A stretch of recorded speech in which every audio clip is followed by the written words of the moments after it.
তো প্রিয় বন্ধুরা, তোমরা সকলে কেমন আছো? আশা করি তোমরা সকলে ভালো আছো। আমি আজকের এই ভিডিওতে নবান্ন স্কলারশিপ এবং স্বামী বিবেকানন্দ স্কলারশিপ এই দুটো নিয়ে একটু ডিফারেন্টভাবে আলোচনা করব।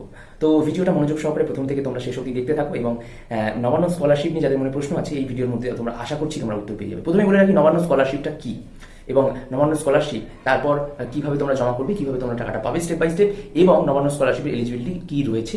আর এই স্কলারশিপ পেতে তোমরা যদি অন্য স্কলারশিপের জন্য অ্যাপ্লাই করো তাহলে এই স্কলারশিপটা পাবে না। এবং দক্ষিণবঙ্গের ছেলেরা এবং উত্তরবঙ্গের ছেলেমেয়েরা বা দক্ষিণবঙ্গের ছেলেমেয়েরা দুজনেরই কিন্তু দুটো সেকশনে কিন্তু আলাদা আলাদা অফিস আছে। সেক্ষেত্রে কার কোনটা অফিস সেই সমস্ত প্রশ্নের উত্তরও এই ভিডিওর মধ্যে আমি তোমাদেরকে বলে দেবো। তো প্রথমেই আমি তোমাদেরকে বলে দিই যে নবান্ন স্কলারশিপটা কি। এই স্কলারশিপটা অ্যাকচুয়ালি পশ্চিমবঙ্গ সরকারের কিন্তু একটি পড়াশুনো মেধাবী যারা গরিব ছাত্রছাত্রী রয়েছে, যারা পড়াশোনায় কিন্তু অত্যন্ত মেধাবী, তাদের জন্য এই স্কলারশিপটি। এই স্কলারশিপের মধ্যে কিন্তু তোমাদেরকে যারা এই স্কলারশিপ পেতে চাইবে সেই সমস্ত ছাত্রছাত্রীদের উচ্চ মাধ্যমিকে কিন্তু 65% মার্কস দরকার, 60% মার্কস দরকার, মাধ্যমিকে কিন্তু 65% মার্কস দরকার বন্ধুরা, আর গ্র্যাজুয়েশনে কিন্তু 55% মার্কস দরকার। তো এই হচ্ছে ক্রাইটেরিয়া। এছাড়াও তোমাকে কিন্তু আমাদের পশ্চিমবঙ্গ বোর্ড, এই পশ্চিমবঙ্গ বোর্ডের মধ্যে থাকা কোনো স্কুলে তোমাকে পড়তে হবে অবশ্যই, পড়াশোনা করতে হবে পশ্চিমবঙ্গ বোর্ডের মধ্যে থাকা। আর তুমি যদি কেন্দ্রীয় কোনো স্কলারশিপ কেন্দ্রীয় স্কলারশিপ কোনো একাধারে নিচ্ছ, লাস্ট ইয়ারে নিয়েছো পড়াশুনো রিলেটেড, তাহলে কিন্তু বন্ধুরা তোমরা এই স্কলারশিপটা পাবে না। এবার তোমাদের এখানে অনেকের মনের মধ্যে প্রশ্ন আসে যে তাহলে দাদা আমি তো কন্যাশ্রী নিয়েছি, আমি তো ঐক্যশ্রী নিয়েছি। আমি বলছি যে তোমরা যেই স্কলারশিপ নিয়ে থাকো না কেন, তোমাদের অবশ্যই মাথায় রাখতে হবে তোমরা সেটি পড়াশোনা রিলেটেড নিয়েছো কিনা।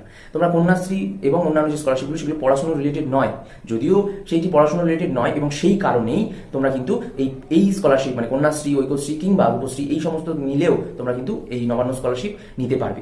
এবারে এই নবান্ন স্কলারশিপের আরও কিছু এলিজিবিলিটি ক্রাইটেরিয়া রয়েছে। তোমরা কিন্তু যারা দক্ষিণবঙ্গে থাকো তারা কিন্তু তোমরা অবশ্যই নবান্ন অফিসে গিয়ে তোমাদের এই নবান্ন স্কলারশিপটা জমা দিতে হবে বন্ধু। আর যারা উত্তরবঙ্গে থাকো তারা তো আর এই এখানে এসে নবান্নতে জমা করতে পারবে না। সেক্ষেত্রে তোমাদের জন্য কিন্তু উত্তরকন্যা যে অফিসটা রয়েছে আমাদের মাননীয় দিদি মমতা ব্যানার্জি, তার অফিসে গিয়ে তোমরা উত্তরকন্যা অফিসে গিয়ে তোমরা জমা দেবে।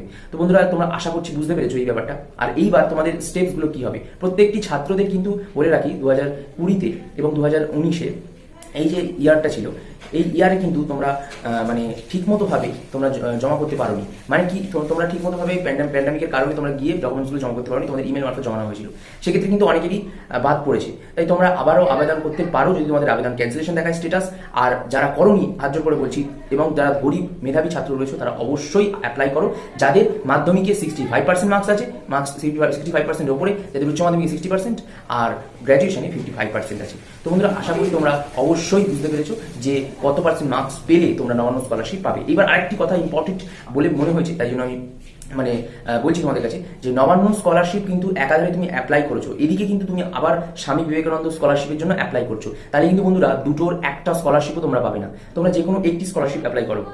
অর্থাৎ যে সমস্ত ছাত্র বন্ধুরা, আমার ছাত্রছাত্রী বন্ধুরা তোমরা 65% মাধ্যমিকে পেয়েছো, তারা কিন্তু নবান্ন স্কলারশিপ অ্যাপ্লাই করো। যারা কিন্তু যে বন্ধুরা কিন্তু 75%-এর উপরে নাম্বার আছে তোমাদের এইচএস বলো বা ইয়েতে মাধ্যমিকে, তাহলে কিন্তু তোমরা বন্ধুরা স্বামী বিবেকানন্দ স্কলারশিপ জন্য অ্যাপ্লাই করো। তো এইভাবে অ্যাপ্লাই করলে তাহলে তোমাদের কিন্তু স্কলারশিপটা পেতে সুবিধা হবে অনেক। আর যে স্টেপগুলো বললাম এই স্টেপগুলো তোমরা মাথায় রাখবে, সুন্দর করে অনলাইনে গিয়ে তোমরা ফর্ম ফিল আপ করো। এবং ফর্ম ফিল আপ যদি অনলাইনে না হয় অফলাইনে ব্যবস্থাও রয়েছে এই মুহূর্তে, যদি খুলে যায় লকডাউন খোলার পর তোমরা অবশ্যই অফলাইনে গিয়ে জমা করো। অবশ্যই তোমরা নবান্ন স্কলারশিপ এবং তোমরা স্বামী বিবেকানন্দ স্কলারশিপ অবশ্যই পেয়ে যাবে। আর স্টুডেন্ট ক্রেডিট কার্ড বিষয়েও কোনো তথ্য জানার থাকলে আমাকে অবশ্যই কমেন্ট করে জানাও, আমি তোমাদেরকে আনসার দিয়ে দেবো। এছাড়াও জয়েন্ট এন্ট্রান্স সম্বন্ধে তোমাদের কোনো যদি প্রশ্ন কোয়ারিজ থাকে তাহলে আমি অবশ্যই তোমাদেরকে কমেন্টে উত্তর দিয়ে দেবো। তো তোমরা বন্ধুরা এই ভিডিওটা ভালো লাগলে একটি লাইক করো, শেয়ার করো, কমেন্ট করো। যারা প্রথম আমার চ্যানেল আছে তাদের চ্যানেলকে সাবস্ক্রাইব করতে একদম ভুলো না।